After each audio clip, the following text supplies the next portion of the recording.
Олимпиада чемпиондарында жүлдегерлеринде өтүп жүрсүз ғой. Сизге эң үлкен кедерги болуп жүрген не нерсе? Биздин спортчулар көбүрөөк истейт. Мисалы штанга көтөрсөк, олардан көбүрөөк көтөрөбүз да. Адам организмі шаршаса, ол орада сен қанша жерден намысшыл бол, аяқ қолың алдыға жүрмейді деген тема ғой. Сіздер сияқты күресіп келеді да, жарысқа келген кезде білгеннен жаңылып қалады, ялмаса әдіс шықпай қалады. 4 жыл бөлмеген внимание сол лицензия алып, 2-3 айға қалған кезде бүкіл внимание бөледі ғой. Мейіржан мысалға сіздің ауыр жарақат алғаныңызды білем, қанша процент көрмейді? Мен істегенде 5-10% көрді. Ота жасаған кісі бар Индияда. Ол кісі айтқан күреспеді. Шыны керек сіздер қанша жалақы аласыздар және ол отбасыларыңызға жете ма? Оны ағайлар шешеді да. Ағайлар айтады. Күресейін десе, отбасын асырау керек, үйдегілеріне ақша беру керек деген сияқты. Ал күреспей мына жаққа не істейін десе, ішіндегі арманны оған жатқызбайды да, көрдіңіз бе? Грек-рим күрес түрлеріне бір қолдау кәсіпкерлерден де, федерация тарапынан да аз сияқты маған. Үй береміз деп уәде бергендігін, қолыма диплом беріп тұр ғой. Сосын бір статуэтка беріп тұр қолыма. Олимпиада немесе бір қандай да бір осындай жарыс, Азия ойындары жақындап қалған кезде ғана тыпырлай бастайды да, біздің басшылықта, басқалары да. Мысалы, әдетте беріп жатқан мысалы тамақтың өзін күшейтеді да. Уже ол 4 айда ол үлгермейсің бәрі. 2-3 бапкер бір айналып келе береді. Бапкерлерге реформа жасау керек сияқты. Жан-жақта білікті мамандарды ұштастырып, командаға қоятын болса, жақсарады деген үміттемін енді. Спортшының өміріндегі әйелінің рөлін айтып өтесіздер ме? Қолдау білдіреді. Сол білдірген арқасында да сондай жетістікке жетіп жатқан себебі.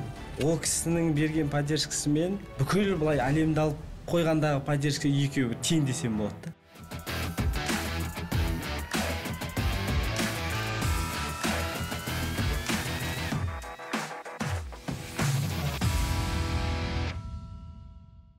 Сәлем достар, менің YouTube арнама қош келдіңіздер. Бүгін менің қонақтарым өте танымал балуандар, әлем чемпионатының жүлдегерлері, Азия чемпиондары, грек-рим күресінен Мейіржан Сермаханбет пен Айдос Сұлтанғали. Екеуі бір жылда медаль алған әлем чемпионатынан, екеуі доссыңдар ғой деп айтайын. Пока что шыққанша досымыз ғой. Дұрыс, қалайсыңдар жігіттер? Қалай болып жатыр? Жаңа маусым басталып жатыр. Кезекті олимпиадалық цикл басталды. Өткен маусымға өкпе бар ма өздеріңде? Қалай жалпы өткен жылды қалай қорытындыладыңдар? Жақсы десем болады енді. Медаль алмасақ та енді олимпиада қатысып келдік қой. Енді оның бәрін артқа қалдырып, жаңа цикл ғой. Соған дайындық жаймен бастап кеттік. Сол олимпиададан кейін демалдым біраз. Отбасыма көңіл бөлдім. Қыдырдым десем болады. Шетелге? Жоқ, осы Қазақстан үшін аралап шықтым десем болады. Достарыммен кездесіп, сол олимпиаданың алдында дайындық кезде қонаққа шақырады, тойға шақырады, біраз нәрседен қалып қойдық.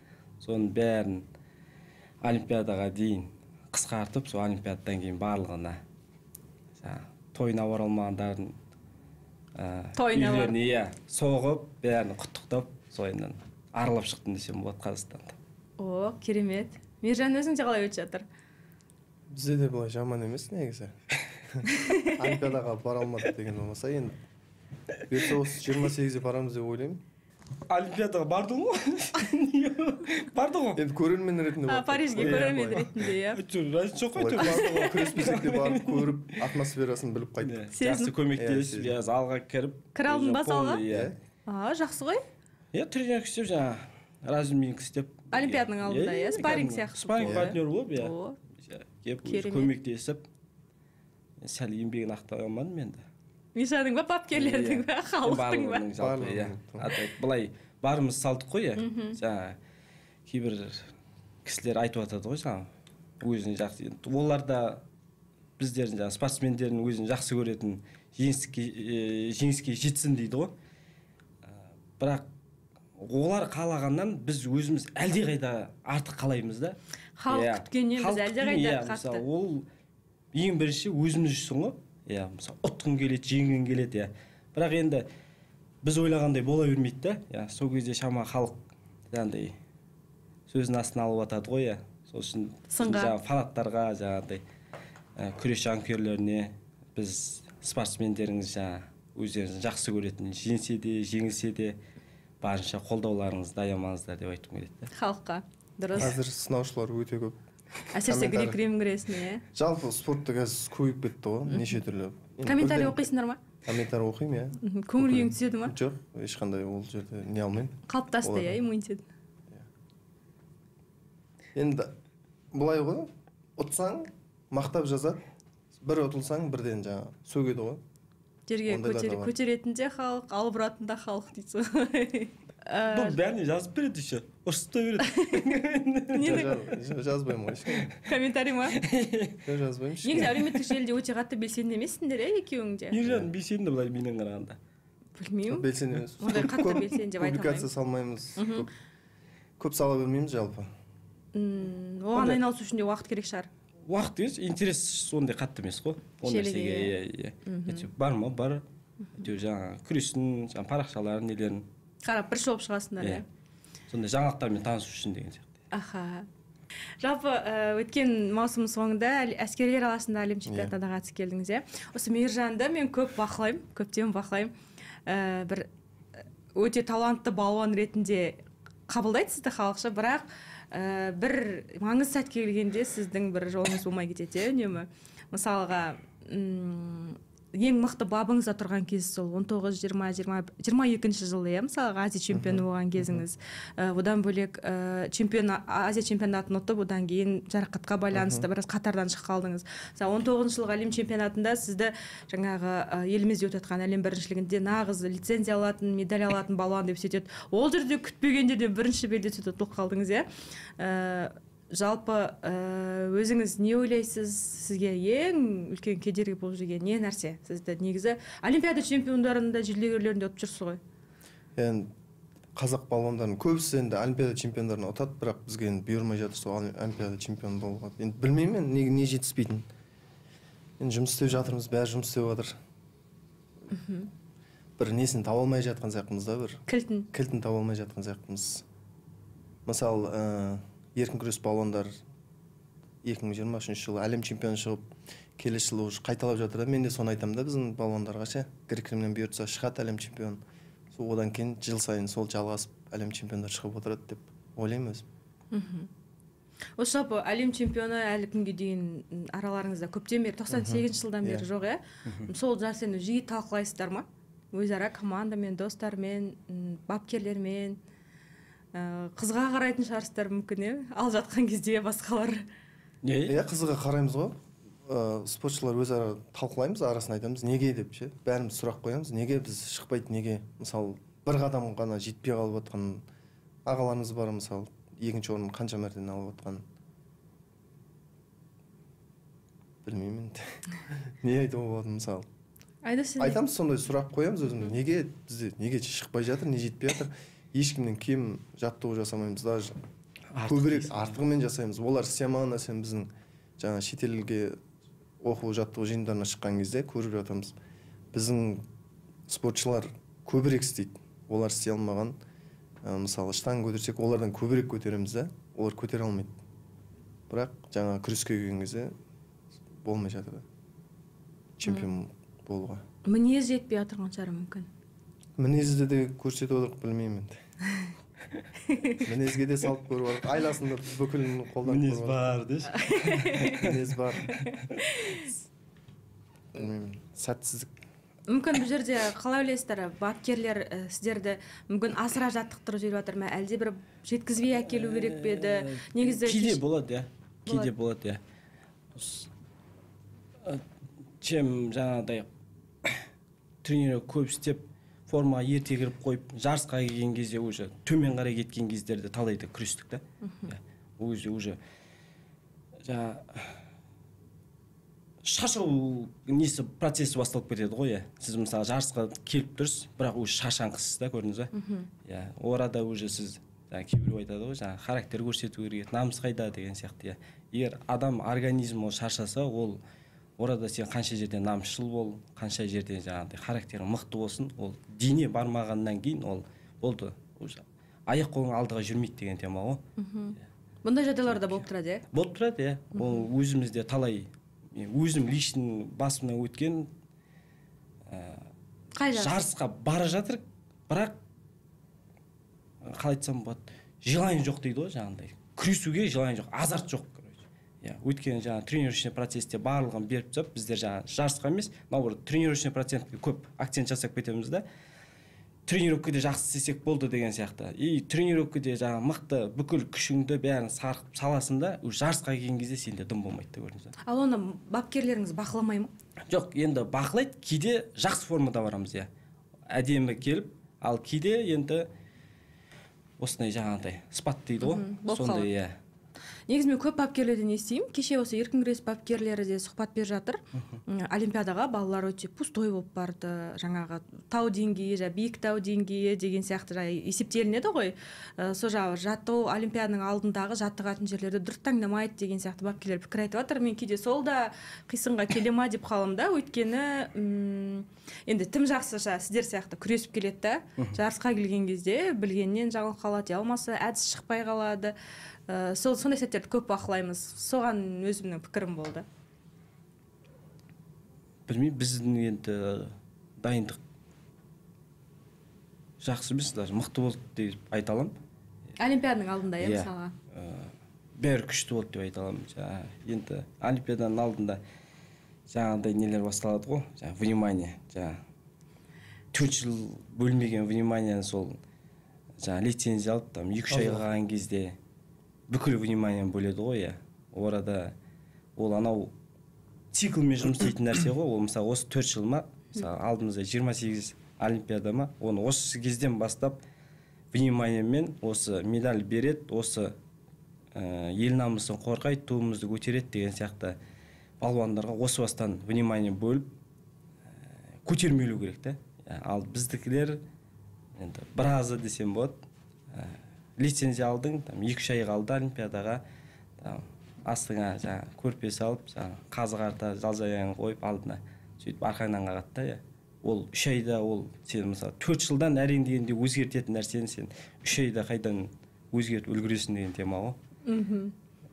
Сондай олимпиада Париждің алдында көп болды, сондай өзіңе көлік берді, бір жағынан енді жақсы ғой. Ол көлік жалпы оны түсінбей қалдым, осы лицензия алғанға ма, или жалпы еңбегіме деп па? Әлем чемпионатынан кейін маған негізі үй береміз деп уәде берген түген. Оны 1,5 жылдай ма күттік, сосын лицензия алдық, сол әлем чемпионаты бар, тағы жарыстар бар, соның бәрін қосып бір машина берді ғой. Үй, пәтер бермеді ма? Жоқ, пәтер алмады. Қызылорда облысы уәде беріп пе еді? Осы Қызылорда облысы негізі уәдесінде тұрмайды. Өткенде Мөлдір Жаңбырбайды сұхбат берген, әлем чемпионы атанды ғой каратэден. Тұңғыш қазақ жалпы каратэде ешкім чемпиондық атақ алмаған, әйел адамдар да, ер адамдар. Сол Мөлдір чемпион болып келіп айтады ғой, Қызылорданың әкімі шақырып жатыр дегенге барсам, 300 мың теңге берді деп. Енді спортшыларға мен ондай қолдау керек деп ойлаймын, өйткені сіздер отбасыларыңыздан алшақта қаншама денсаулықтарыңызды бересіздер, бұл қаншама уақыт кетеді, бала шағаларыңызды өскенде көрмей атасыздар ғой, былай қараған кезде. Дұрыс айтасыз, сондай кезде қолдау керек та. Деген кезде балаң қалай өсіп жатқан, кәдімгідей енді біздер келіп жүргеннен кейін кәдімгідей білінеді да. Бір қарасаң еңбектеп жүреді, бір сборға барып келіп, бір не істесең уже тәй-тәй басып жүреді. Балаң қалай өсіп жатқанын сезбей қаласың да. Шамалы енді внимание аздау десем болады облыста. Облыста, жалпы грек-рим күресінің шеберлеріне, жалпы басқа спорт түрлерінен, әсіресе бокс, дзюдоға қарағанда, осы грек-рим күрес түрлеріне бір қолдау кәсіпкерлерден де, федерация тарапынан да аз сияқты маған. Еркін күрес шеберлерінде жақсы былай көтеріп жатады, енді әлем чемпиондары шығып жатыр. Біздің грек-римде жоқ па дедім ғой ондай нәрсе. Өйткені мен ешкімнен естімеппін. Біздің осы енді сборныйда жүрген былай біреу поддержка беріп, бір көмектесіп жатыр деген сияқты. Қызылорда ондай енді спонсордың атымен жоқ десем де болады. Өкінішті. Мысалы, Ақтөбе облысы жақсы беріп жатыр, пәтер беріп жатыр. Өте. Көбісі легионерлер болса да, өзіндік балуандар, жергілікті балуандар көп емес. Сондай федерацияның жақсы жұмыс дегені ма енді. Біздің өзіміздің Поливатов Евгений Женя бауырымыз. Сол кеше Қазақстан чемпионат ұтқанда Арман ағамыз квартира берді ғой, Атырау облысынан. Өте керемет нәрсе да, көрдіңіз ба? Енді оның еңбегін бағалады, қанша не ол оңай нәрсе, оңай келмейтін бәрін еңбегін бағалап сондай алып берді да. Сонымен жаңа не айттым кеп, онымен жаңа біз 22-де мирдан келіп 3-ші орын алам. Белградта. Сол кезде мен қолыма жаңа диплом беріп тұр ғой. Лучший спортсмен года деген сияқты. Сосын бір статуэтка беріп тұр қолыма. Арқам қақты шығарып салды. Бір ғана мақтау алған. Хотя 500 мың алды ғой. 300 мың алған мөлдір. 300 мың ба, 300 мың алса бақытты екен неше мөлдір. Мақтау қағазымен шығарып салады, көбіне. Шыны керек сіздер қанша жалақы аласыздар, және ол отбасыларыңызға жете ма? Көбіне енді ер азығы жолда дейді ғой, сыртта жүресіздер, бірақ сіздердің өздеріңіздің жарақаттарыңыз бар, витаминдеріңіз бар алып ішетін, жалпы отбасыларыңызда асырауға ақшаларыңыз жетіп жатыр ма? Сіздер енді ел намысы деп жүріп, қаншалықты көңіл бөліп жатсыздар отбасыларыңызға? Мейіржан? Аллаға шүкір, жетеді, Көңіліңіз тола ма сол алып жатқан жалақыңызға? Көңілім толады. Бірақ жұмыс істеп отырмыз, алдағы уақытта бұдан да көп нәтижелерге қол жеткізіп, жағдайды барынша жасап дегендей. Сіздерге мысалға әлем чемпионатынан медаль алғандарыңыз үшін бір жалақыларыңызда қосыла ма үстеме? Оны ағайлар шешеді, ағайлар айтады ар жаққа. Басшыларға? Басшыларға айтады. Сонда федерация өздігінен ештеңе қосыла ма? Осы жігітіміз медаль алып келді деп бір кішкене ынталандыру деген сияқты жоқ па? Ынталандыру дегенде жаңағыдай бір өздерінің несі бар ғой. Келісім шартта сен 3-ші орын алсаң $3000 берді, 1-ші орын алсаң 15 мың ба? Деген сияқты өзінің нелері бар. Шарттары. Ол бірақ енді разовый нәрсе да. Келдің, алдың деген сияқты. Былай сонда сіздерге Азия чемпионы болғаныңыз үшін сіздер халықаралық дәрежедегі спорт шеберсіздер ғой? Еңбек сіңірген спорт шебері. Еңбек сіңірген спорт шеберіне де ештеңе қосылмай ма? Жоқ, ондай айлығыңызға ешқандай үстеме жоқ, Ол атақ сонда тек сіздерді бір жерде деп шақыру үшін арналған ба? Енді результатқа қарап десейді ғой, сосын осы спортсмен дальнейшем күресіп результат көрсете ала ма деген сияқты. Жаңа өздері аналитиктер бас қосып осыны ақылдасатын шығар деп ойлаймын өзі. Дальнейшем күресе ма осы, үміт бар ма деген сияқты. Соны талқылап, соған қарап зарплатын қосып азайтатын сияқты. Не шын мәнінде екеуіңіз зарплата келгенде үндемей қалыпсыздар? Жоқ, нормально, жетеді, шүкір. Жақсы. Енді сіздерге қанша ақшада артық болмайды деп ойлаймын. Демеушілердің қаражаты болсын, мемлекеттен берілетін жалақыларыңыз болсын, қандай да бір стипендиялар болсын. Өйткені енді біз сіздерге санаулы спортшыларға ғана осы ел намысын артып қойып отырмыз, сіздер нәтиже талап етеміз да. Сондықтан енді бұл жүйе білмеймін, қашан қалыптасатынын білмеймін, бірақ сіздердің еңбектеріңіз бағаланса деген ой бар да менде. Тас лақтырса барып бір чемпионға, әлем чемпионатының жүлдегеріне тиетін ел емеспіз ғой былай қарағанда. Оның үстіне жарақат дейтін өте ауыр нәрсе бар. Мейіржан мысалға сіздің ауыр жарақат алғаныңызды білем. Жанкүйерлерге сол жағдайды айтып өтіңізші. Ондай жағдайдан кейін қалыпқа келу екінің бірінің қолынан келмейді. Мен өте қатты алаңдадым, шыны керек. Одан кейін күресу, кілемге оралу, сол жағдай қалай болды? Сіз сонда Азия чемпионатының 2022 жылғы алдында болды, жабылыш жағдайды сипаттап беріңізші, не болды? Сол Азия чемпионатына дайындалып жүргенде соңғы дайындық 2022 жылы, соңғы дайындық оқу жиынында, 2022-ның ойын, баскетбол ойнап жатқанбыз. Сол жерде байқаусызда бір спортшының қолы саусағы кіріп кеткен болатын. Одан көзіңізге, Одан бірден барып көрінгенбіз, біз көз көрсеттік. Жақсы, бәрі дұрыс деді. Одан Азия чемпионатына күресіп келдік.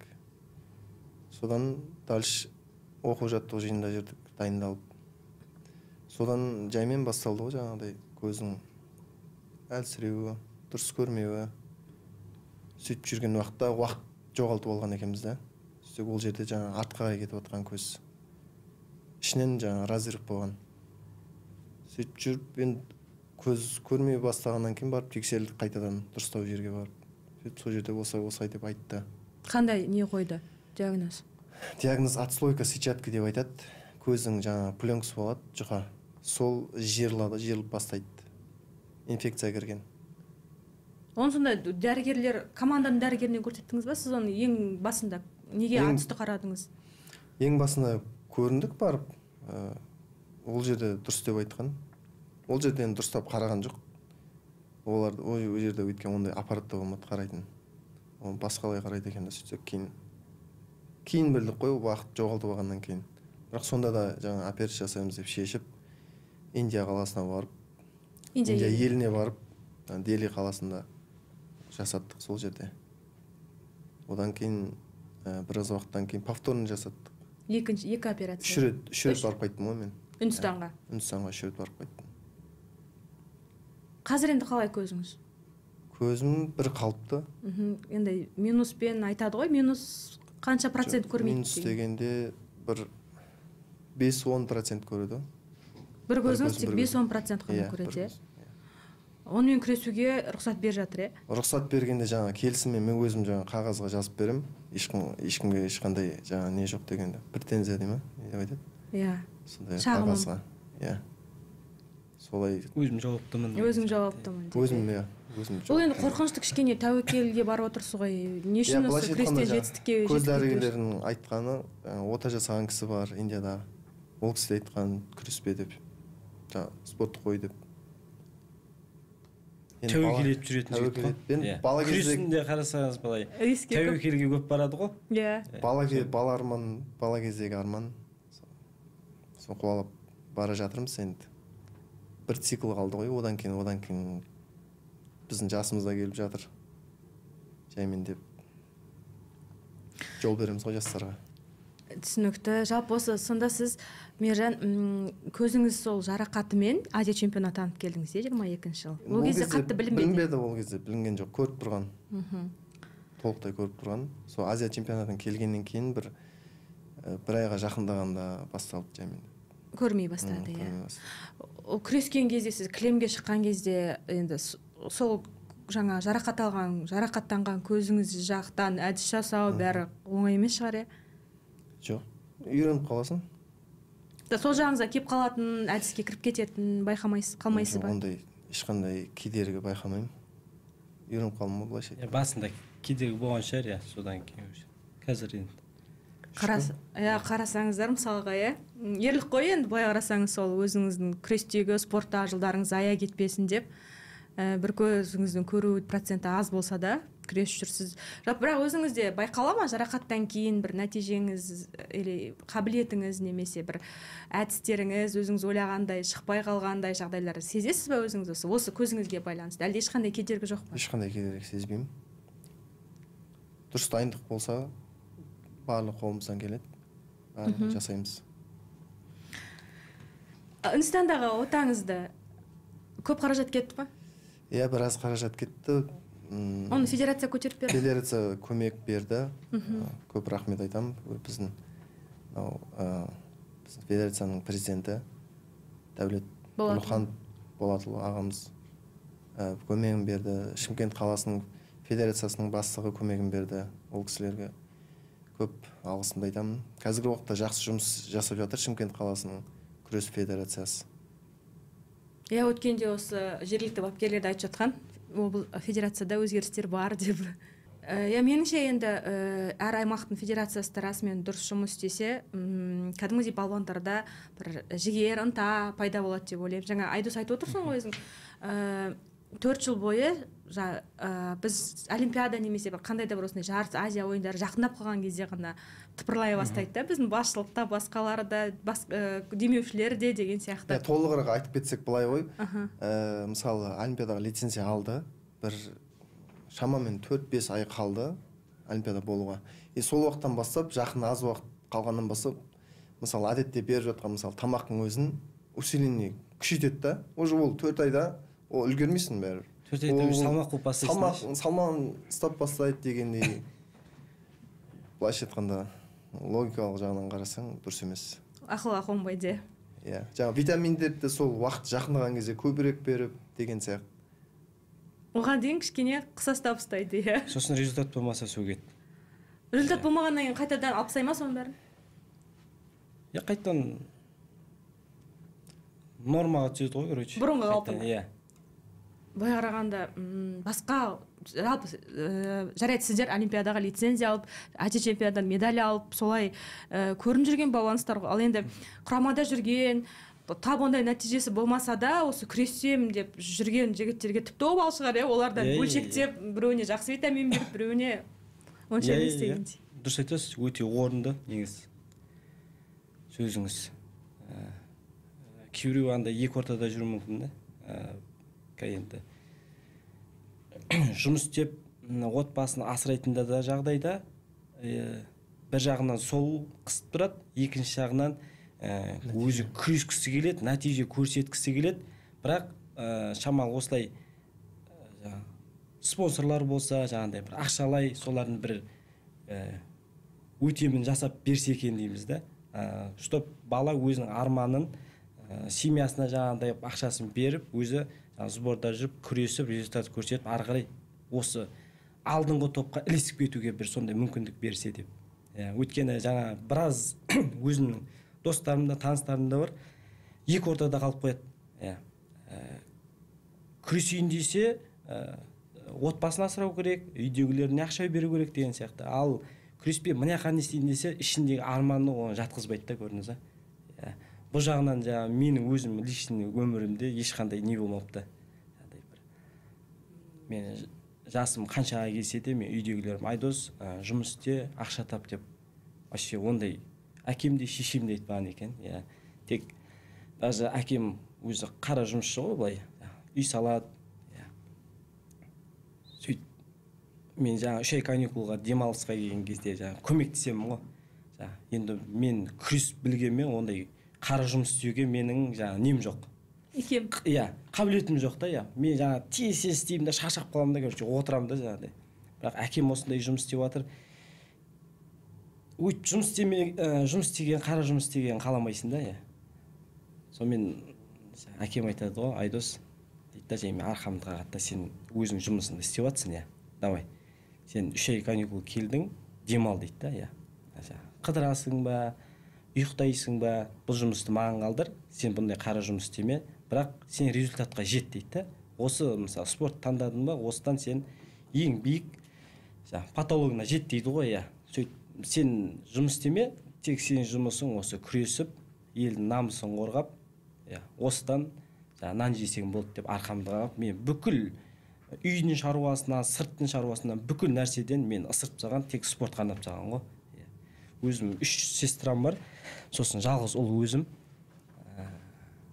Сол қазір ойлаймын да, енді өзім бала шағалы бар, сол кезде 7 оқимын. Сол мен Петрополға жіберді ғой, Серал деген ағайыма. Сол кезде қазір сұрақ қоямын да, ішімне өзім ойланамын да, мен 7 оқитын баланы Қызылордадан Петрополға қалай жіберді екен деп ше. Бұл әкенді де шешенді де былай қарасаң ерлігі сияқты. Өзі жалғыз бала. Енді өзіме сұрақ қоямын ғой, ертең мен балам сондай 7 оқып, 8 оқып, мен сондай бір нәрсеге кетуге жаңағындай бір кетем деп жатса, мен жібере аламын ба деген сұрақты. Соны қазір ойлансам, сол кезде енді әке-шеше батырлығы, сол менің болашағым деп жіберген екен да. Сонда айтамын ғой, мама сонда қиын болмады ма деп ше. Сол кезде айтады да, жоқ, айдос, орада маған қиын болғанмен, чтоб сен ары қарай болашағың жақсы болсын деп мен өзімді қисам да, сен сондай жолымды бөгемейін деп, егер саған бір нәрсе болатын болса, Алла қаласа дейді да, саған бір зиян или бір нәрсе келетін болса, сен үйде отсаң да сол зиян келеді дейді да. Так что мен сенің жолыңды бөгегім келген жоқ деп арқамнан қағып сөйтіп салды. Қандай керемет. Спортқа арнаған ғой мен, былай қарасаң. Керемет. Сондай ата-аналарымыз аман болсын, жолдарыңызға қарап отқан. Бұл да жаңа спортсменге өте қажет нәрсе да. Мысалға бала 20-да, 22-де келіп тұруы мүмкін. Жаңағыдай бір жағы жұмыс істеп ақша табатын, бір жағынан күрескісі келетін. Осы жерде шамалы әке-шешенің поддержкасы болса, вообще күшті болар. Давай балам, сен күрес, біз шамалы мына жақта күте тұрамыз деген сияқты. Ал мына жақтан сен тастана күресіңді, ақша табатын жасқа келдің ғой деп қысатын болса, өзі бала өзінің күрестен жаймен қанша қаласа да, енді әке-шешесінің сөзі болғаннан кейін уже жаңағыдай жұмысқа қарай көңіл бөледі. Бөле бастайды. Бірақ ішкі күресем деген нені әке шешесінің сөзі үшін енді соны сөндіреді ғой. Сөндіреді, аха. Тұрмыстық жағдай, яғни сананы тұрмыс билейді деген сөз ғой. Осы тұрда Мейіржан сұрақ қойғым келіп отыр. Олимпиадаға барар жол, 2 олимпиадаға барар жол жабылды, өзіңе Токио олимпиадасының қарсаңындағы жағдай белгілі, әлем чемпионатынан кейін нәтиже көрсете алмадыңыз. Одан кейін Париж олимпиадасына қарсы, яғни жарақатыңыз кедергі болды. Жарақаттан айыққаннан кейін 3 айдан кейін ба кілемге оралдыңыз, 3 ай Бішкекте лицензиялық турнирге қандай дайындықпен бардыңыз? Қанша ай жаттықтыңыз? Азия ойындары бар. Бішкектегі Азия чемпионатының алдында Қазақстан біріншілігі болды. Соған дайындалдық. Жарты жылдай уақыт дайындалдық. Алмат Кебіспаевпен белдестіңіз, Қазақстан біріншілігі. Аха. Алмат ағамызбен күрестім. Барлығымен күресіп шықтым. Енді соңғы ота жасалғаннан кейін Индияда бір 3 айдан кейін біз жаймен жаттығуды бастап кеттік. 2023 жылдың мамырында жасады соңғы отаны. Содан біз тамыз айында ма жаймен жаттығуды бастадық та қазан айында Азия ойындарына барып сол жаққа күресіп қайттық. Күміспен келдіңіз, Оның алдында біз Германияда күрескен болатынбыз. Азия ойындарының алдында. Ол жерде 3-ші орын алдым. Содан дайындықты үзбей Қазақстан чемпионатына дайындалдық 2023 аяғына. 2024-тің ақпан айында болды Қазақстан біріншілігі. Соған күрестік, содан тоқтамай Азия біріншілігіне дайындалдық. Кішкене жетпей қалды, кішкене ғана. Бір қадам қалғандай, Жарты қадам деп айтсақ та болады енді.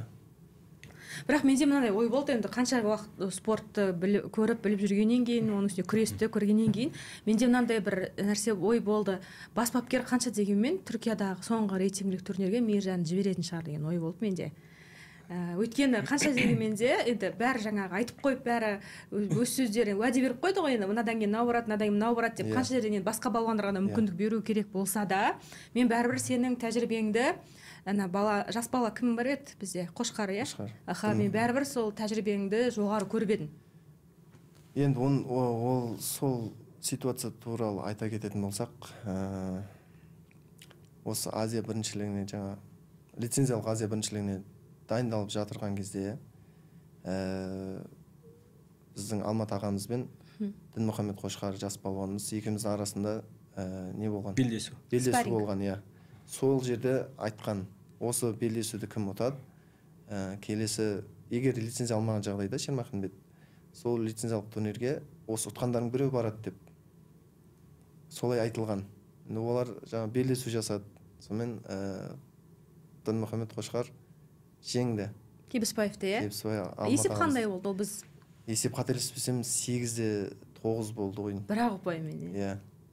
Өте қызық белдесу болды, өзіміз тамашаладық, сол жерде көрдік барлығымыз. Енді ол жерде тренер жаттықтырушының айтқаны ғой енді, ол жерде. Солай келісім болған Азия біріншілігіне. Жалпы маған емес, жалпы Азия біріншілігінде кім жаңа лицензия ала алмайды, келесі жарысқа 2-ші нөмір бар еді. Жалпыға ортақ талап сондай болды. Ортақ талап. Айдос саға сіздің салмақтағыз? Маған да дәл сондай болды. Мен бұны қолдаймын, мысалға, главный тренер дейді ғой, енді ол кісі главный ғой, жаңа ол айтты да. Егер жаңа 1-ші номерді біз бірінші жаңа Азия лицензияны Азияға қоямыз деді, егер бұрадан сендер өздерінің жаңа мүмкіндіктерін жіберсеңдер, сендердің артында 2-ші адамға. Бұл көкшелерін басып тұр. Менің ойымша өте әділетті деп ойлаймын. Өйткені ол кісілер де дайындалып жатыр. Ол кісілердің де арманы әлем чемпионы, олимпиада ойындарына қатысып жүлдеге ілінуді. Орада енді менің шансым кетіп қалып, мені тағы да қоятын болса, енді менің ойымша мен айтарым. Жоқ, ағай, мен енді маған бердіңіз ғой шанс, что арттағылардан ұят болмасын, осы кісілерге де мүмкіндік беріп көріңіз деп. Мен оған келсем, өте әділетті болды деп ойлаймын. Ол басында солай ашығынан айтылды да.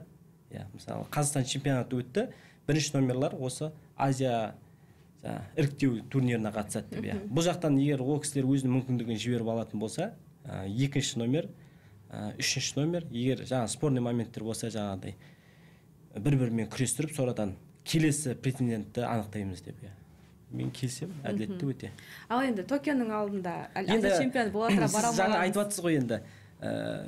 Миша енді жаңа неге бару керек еді деп жаңа. Мен журналист ретінде ой. Иә. Орада уже айтылып қойған нәрсе да. Енді главный тренер мысалға. Солай уәделеп қойды. Айтып, егер ол сөзінде тұрмай, қайта Мишаны апаратын болса, ол кезде уже команданың алдында абырой болмайды. Жаңаға сен екінші номер, сен келесі турнирға барасың деп оған айтып қойған, оның алдында абырой болмайды. Сол үшін орада бір сөзді болу керек. Дұрыс, сен барасың деді ма? Тек жарақат бір нәрсе алып қалып, солайдан бармаса, төтеннен сондай бір жағдай болып қалмаса, өте әділетті шешім болды деп ойлаймын. Енді осы әділетті шешім деп есептейсіз бе өзіңіздің Токио Олимпиадасы қарсаңында Азия чемпионы бола тұра, команда лидер бола тұра Олимпиададан қалып қойғаныңызды? Осы кездегі жағдай қандай болды? Мейрамбек Айнағұлов бар иә сіздің орныңызға? Мен орным емес, өзінің орны ғой, бірақ енді нәтижеге неге қарамады дегенім ғой сол кезде. Білмеймін енді, оны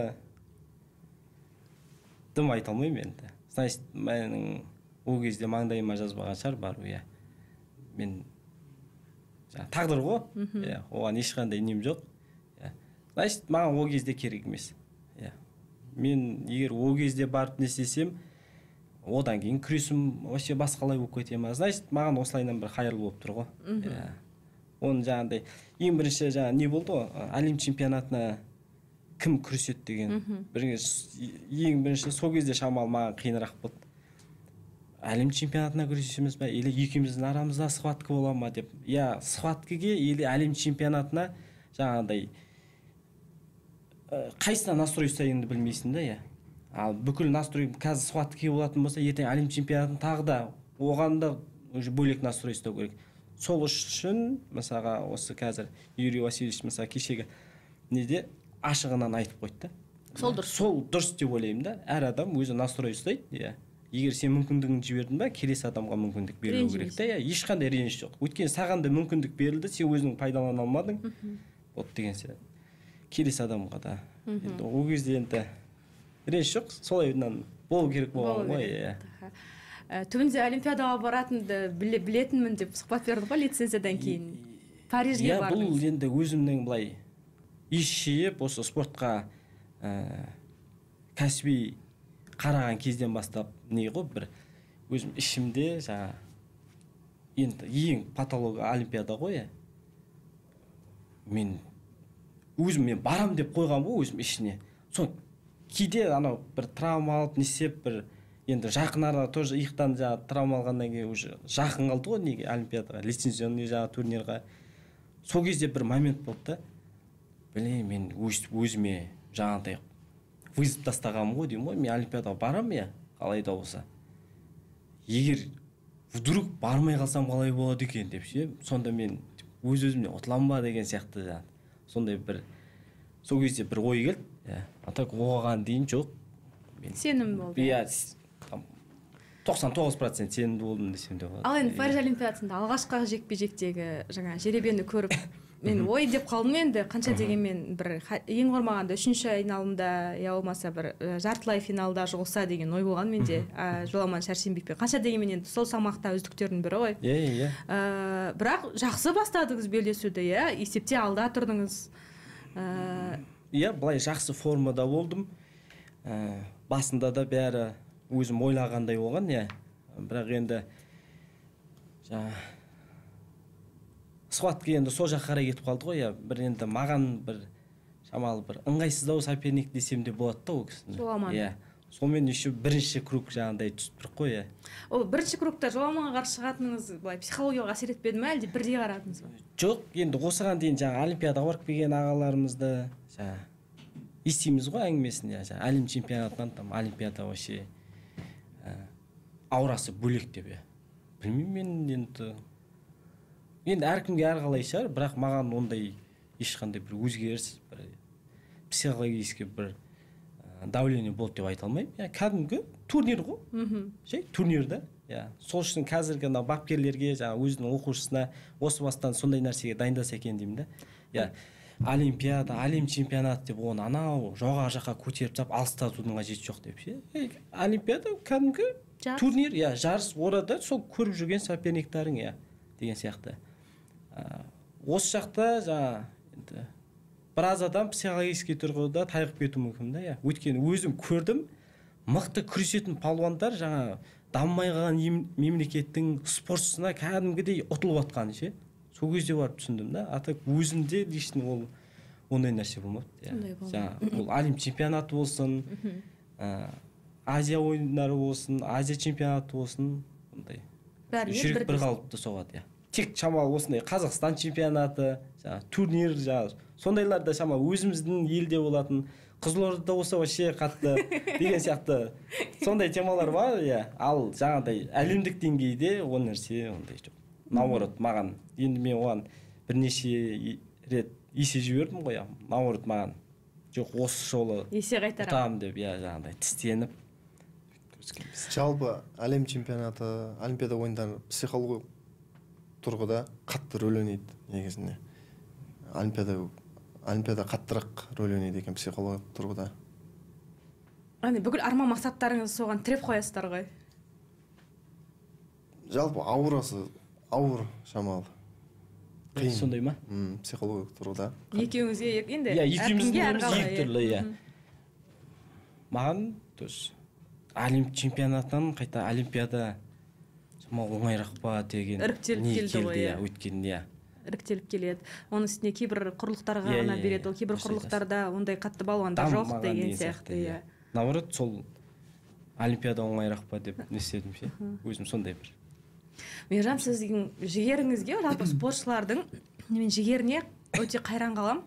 Өйткені біз күнделікті өмірде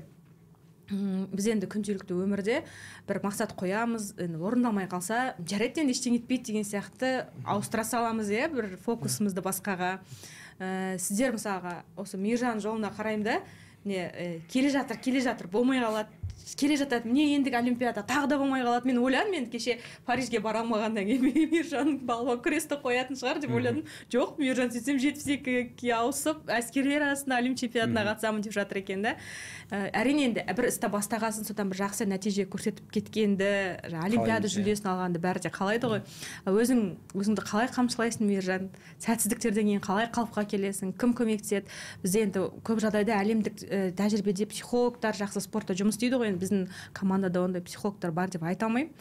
Әлде бір-бірлеріңізбен жақсы араласып демеу беріп отырасыздар? Осы бір-бірімізге ғой психолог бай. Жаңағыдай орын алмаса не істесе, енді қасына барасың.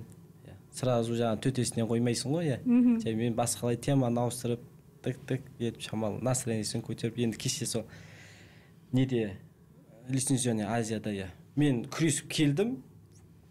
Бізді мына жақта жаңа лицензия алғандарды бөлек жерде ұстайды да. Сол мен келдім да сразу сол жаққа өтіп кетіп қарап отырмын ғой жаңа Миша. Ішімнен қуанып тұрмын. Өзім лицензия алғам, енді Мишаны күтіп отырмын. Алып кетсе екен деп, дік, сонымен енді өкінішке орай енді ала алмай қалды. Андай ғой, мен жаңа қуанып тұрғаным, қуанарыңды, Мишаның несіне, короче, өзім қуанышым, как будто бір андай су сепкенде басылды десем де болады, өйткені қатты қаладым тоже. Барғанын қаладым да, бірге барып, сол жақта тарих жаңартсақ екен деген. Сол ғой жаңа айтып отырғанымыз, біздің қалау бола бермейді. Бұл кісіге, өзіңіз айттыңыз ғой, Токиода маған қалай бұйырмады, может, осы кісіге бұйырмай тұрған шығар. Бірақ келесі 28 Лос-Анджелес күтіп тұрған шығар. Алла қаласа жұмыс жасап жатырмыз. Бірге барып қалған шығармыз енді. Бұйырса. Бірге барып. Өзі бірге жүріп қой, біраз жарыста. Біраз жарыста бірге жүрістер. Әлем чемпионатында да бірге, Отбасыңыздың қолдауы қалай, Мейіржан? Осындай жеңілгеннен кейін қайтып спортқа келгеніңізге, осындай жарақатқа қарамастан. Ой, мықты отбасым. Отбасым мен әке-шешем жақсы қолдайды, қолдау білдіреді. Өзім жұбайым бұрын спортпен айналысқан, мен жақсырақ түсінеді. Қолдау жақсы. Ешқандай жаңағыдай жарыстан кейін неге бұлай болды деп айтпайды да. Түсінеді өйткені. Түсінеді. Ештеңе етпейді. Бұйыртса әлі алдыда бәрі. Дайындаламыз осылай деп. демеулерін көрсетіп. Жалпы енді жарыстан кейін жаңа айтып жатырсыз ғой, қалай жігерленесің, осылай қалай сол неден шығасың деп жаңа. Енді сол жарыспен тоқтап қалмайды ғой. Дайындалсаң алдыда жарыс көп.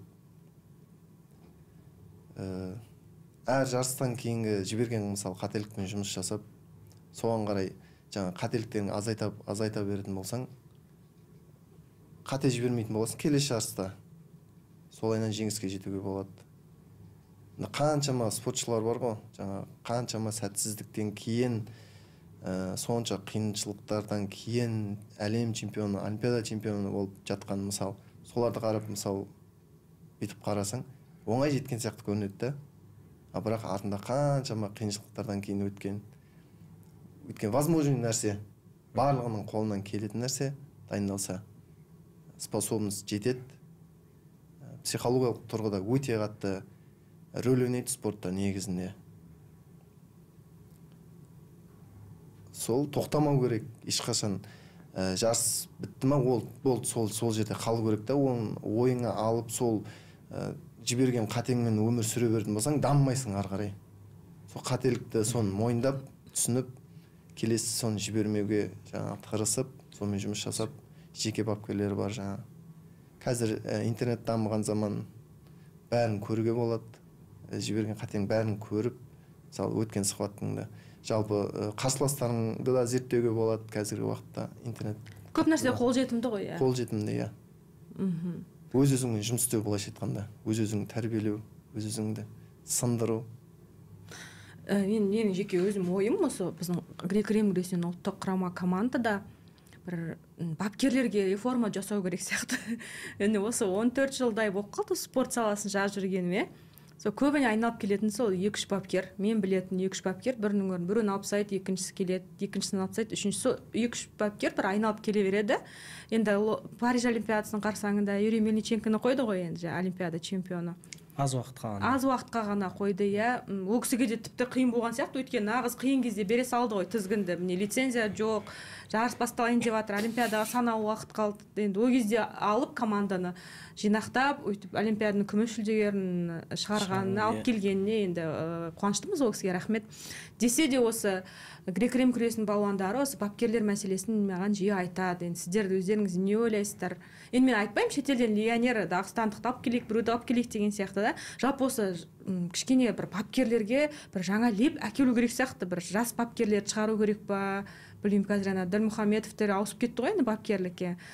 Қалай ойлайсыздар сіздерге, егер бапкер ауыстыру керек болса, сіздердің идеалдарыңызда қандай бапкер жақсы мысалға? Қандай болғаны дұрыс бас бапкердің? Енді сіздерге таңдау бермейді ғой, бас бапкер таңдаңыздар деп. Жалпы өз ойларыңыз. Өз ойым жаңағы мысалы Юрий Мельниченко Васильевич мысалы өзі күрескен, күресті жақсы біледі қыр-сырын. Сол сияқты бізде қазір күрес жас келіп қойып жатқан ағаларымыз бар. Күрес түсінетін, күреспен айналысқан, былайша айтқанда, күреспен айналысқан кісілер бапкерлікке алса, мысалы өз жүрген жол ғой, соны түсінеді да, мысалы спортшыларды. Сондай сол кісілерді қойса, спортпен айналысқан, спорт түсінетін кісілерді қойса, мүмкін өзгерістер болады.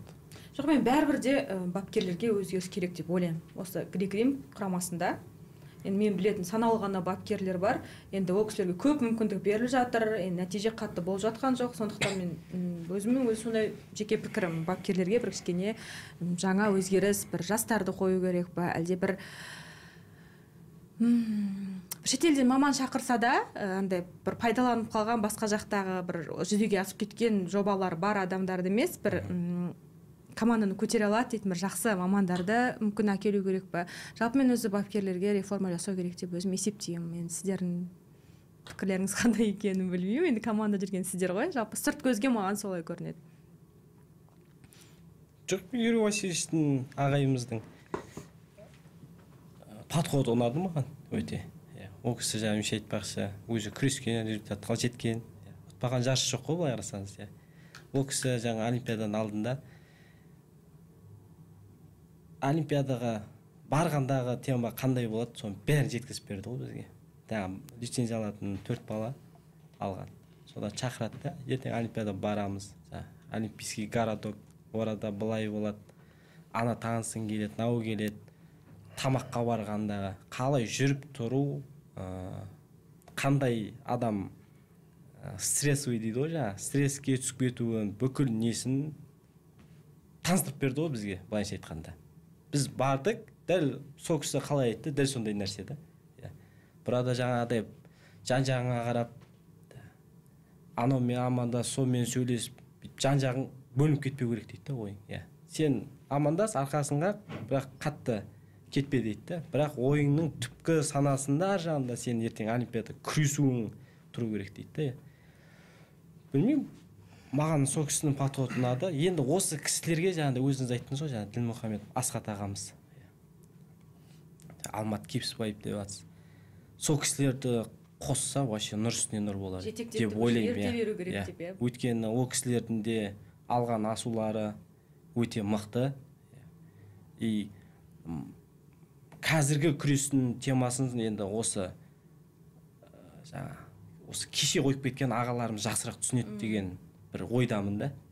Сосын ол кісілердің подходы профессионалдық түрде күреске келетіні, енді Асхат ағамызды айтып кетсек болады, ерекше түртіп айтып кетсек, өте профессионал түрде қарайтын бүкіл нәрсеге. Өте мықты. Мен де мысалға сондай болғым келеді, бірақ білмеймін енді, мен қолымнан ондай болу енді келмейді.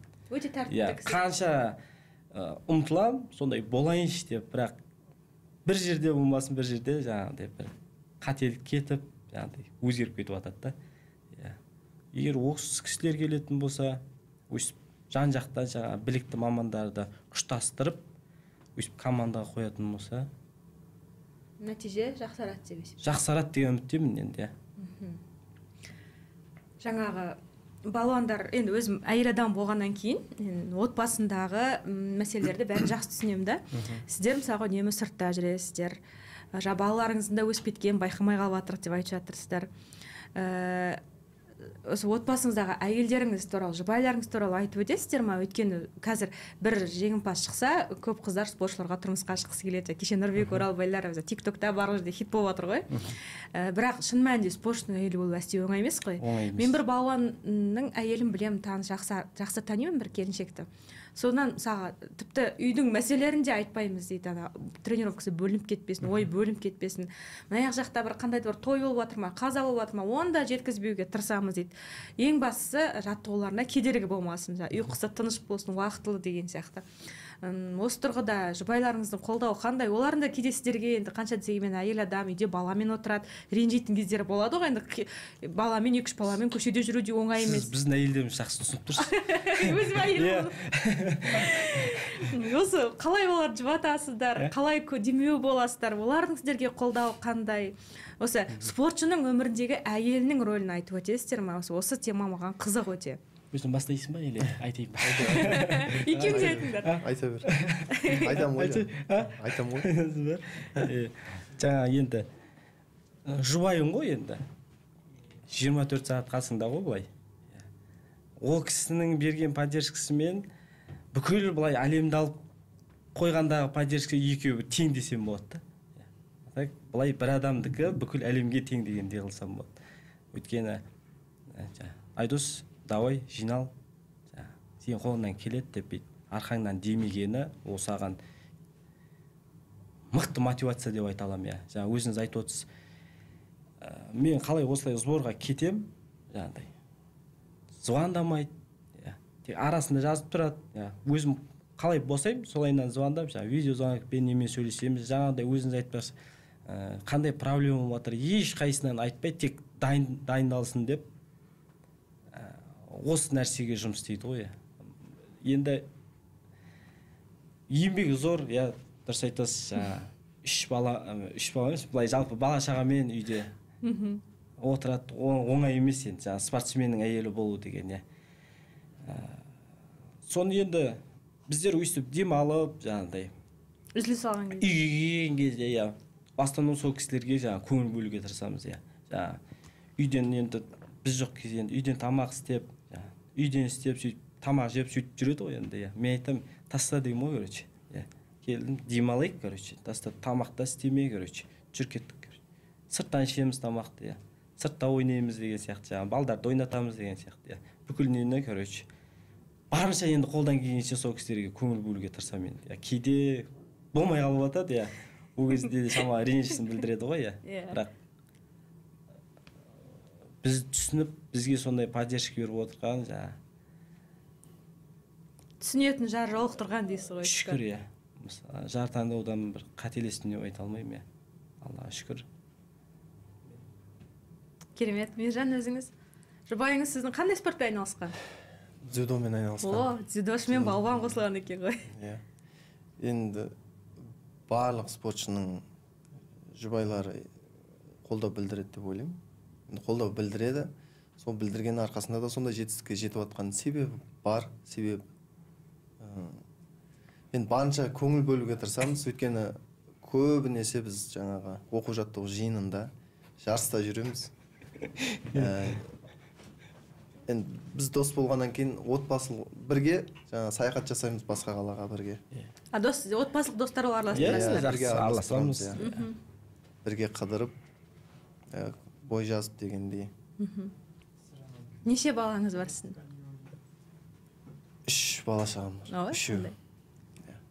Аллаға шүкір, 2 ұлым, 1 қызым бар. Балаларыңыз да сіздердің күрестеріңізді көретін жасқа келіп қалған шығар? Анау біздің теникпен, или телевизиядан спорттың несі рекламасын не болып жатса, папа деп жетіп келіп, айтып жатады. Сол Мишаның енді әйел өзі спортсмен, түсінеді. Менікі вообще спорттан алыс қой. Вообще спорт түсінбейді. Басында қыз жігіт болып сөйлесіп жүрген кезде маған бір күні серьезно айтып тұр ғой, Айдос, кешкі күресіп көрейік дейді ғой. Күресіп көрейік дейді, бірақ сен берілме дейді, шындап күрес дейді. Все хорошо дейді, короче, күресеміз де, короче, тастай ғой енді. Сонымен айтады да, сен базы күреседі екенсің, мықты екенсің деп қояды. Мен айтамын, сен ойнапсың мен деймін ғой. Сондай датау алыста болды енді. Қазір ғой түсінеді. Жарыстан ұтылып қалып, видеозвонокпен не істесең, көзі қызарып отырады да. Сосын айтамын, не болды деп. Нормально, ана мынау дейді да. Сосын жаймен не болды, айта ғой енді ана мынау десең, сорадан жылап бастайды ғой. Дұрыстап күреспейсің ба, не істемейсің ба, біз қанша күтіп отырық деп. Айтамын ғой, жұбатамын ғой. Біз қалағандай бола бермейді. Қазір уже спорт түсінеді. Дұрыстап дайындал, мынандай қылып істе деп ақылын айтып отыр. Марина Седневаға қатты риза болдым. Нұрғожаның жеңіске жетуіне қандай үлкен үлес қосқан, қасындағы әйелі тіпті диетасын, спарринг партнер ғой. Спарринг партнер, одан бөлек тамағын да тасып жүріпті ғой сборға, салмақ тастау үшін 74-тен 72-ге ауысты ғой. Бүкіл витаминдерін қадағалап, шын мәнінде спортшының әрбір өміріндегі сол ата-анасынан бөлек жеңіске жетуге жолдас әйелінің де рөлі үлкен зор деп есептеймін. Сіздердің әйелдеріңізге үлкен рахмет айтамын. Барша осы жанкүйерлердің атынан, барша өзім әйелдердің атынан, өйткені оңай емес. Үнемі күйеуі сыртта жүргенде үйінің жылытып, отын жағып, шаңырағын ұстап отыру. Осы әлемдік деңгейде қарсыластарыңыз туралы айтып өтейікші. Мейіржан, сіз алып шетік елдегі ең өзіңіз күресіп жеңгіңіз келетін балуан кім? Осыны ұтып алсам дейтін. Барлығын жеңгім келеді дегенсің. Біразын жеңдіңіз ғой енді. Жалпы жекелеген кейбір спортшылар болса, кеше Олимпиадада кім жеңіп еді сіздің салмағыңызда? Мен салмағымда Иран балуан, жеңіске жас балуан. Осы соңғы 1 жылдың ішінде жаңа ересектер арасына шықты да. Азия чемпионатын ұтты. Лицензияны басқа балуан алды. Содан Олимпиадаға іріктеу болды, жаңа лицензия алған балуан. Иранның өз ішінде. Соны ұтып, Олимпиадаға барды, Олимпиаданда одни ворота ұтып шықты ғой, былайша айтқанда. Барлығын. Мақты. Күрес әлем біріншілігін жаңа кубалық балуан ұтты. Ол оның алдында Айдостың салмағында күрескен. Ауысты ғой. Олимпиада ұтқан. Сол лидер болған. Ол жаңа Иран балуан ұтылып қалды. Қазіргі уақытта мақсатым жаңа жақсылап дайындықпен биыл Азия чемпионаты бар. Азия чемпионатын ұтып артынан әлем біріншілігін ұтқым келеді. Әлем біріншілігінде келген барлық қарсыластарға бірдей дайындалып, барлығымен күрескім келеді. Былайша айтқанда жекелеп алып былай күресіп көргім келеді деген ешкім жоқ. Қарсыластардың бәрі бірдей. Барлығымен күресуге болады. Барлығымен жаңа жарыста жолығасың ғой, былайша айтқанда. Мықты балуандар өте көп. Одан бөлек Азия чемпионатына бару үшін Қазақстанда тағы күресесіздер ғой, Қазақстан біріншілігі қашанға жоспарланып отыр? Қазақстан біріншілігі әлем чемпионатына отбор болады сияқты, сол жаққа. Қазір ертең жаңа бірінші Азия чемпионаты болайын деп тұр биылдыққа. Сіз өзіңіз енді жоламаннан қатты есе қайтарыңыз келе ме, әлде қалды ма ол ойы? Бәріне бірдей? Бәріне бірдей, бірақ ішімде бар, ұтқым келеді. Осы бірінші жоламан. Сосын екінші жапон палуаны, кеше олимпиада чемпионы Фумитамен күрескім келеді, қалай болады екен деген сияқты. Онымен кездеспегенсіз ба? Жоқ, бұған дейін кездеспегенбіз. Енді кеше бір үміт болды ғой, жоламан финалға шығып, жолымыз жапон палуанымен кездеседі деген сияқты. Өзіме бір интересім сол, қалай болады екен деген. Жаңағыдай бір жақсы дайындық, жаңағыдай пик формамен сөйтіп барып бір күрескім келеді. 4-3 отты, 4-3. Екеуі жартылай финалда, 4-3. Бірақ есесіне Демеу финалға шығып берді, ақ жолды алып шықты. Демеу ағамыз жарады. Жарады, Қатты күресті ғой Демеу ағамыз. Қатты күресті, аха. Демеудің жартылай финалдығынан кейін бір күндік демалыс керек емес па деп қалдым, жалпы күреске де. Сол инерциямен, сол эмоциямен, сол екпінмен келіп шығып кеткенде ұтарым еді деп те ойлап қаласың. Енді күрес федерация әлемдік не шығарған нәрсе ғой.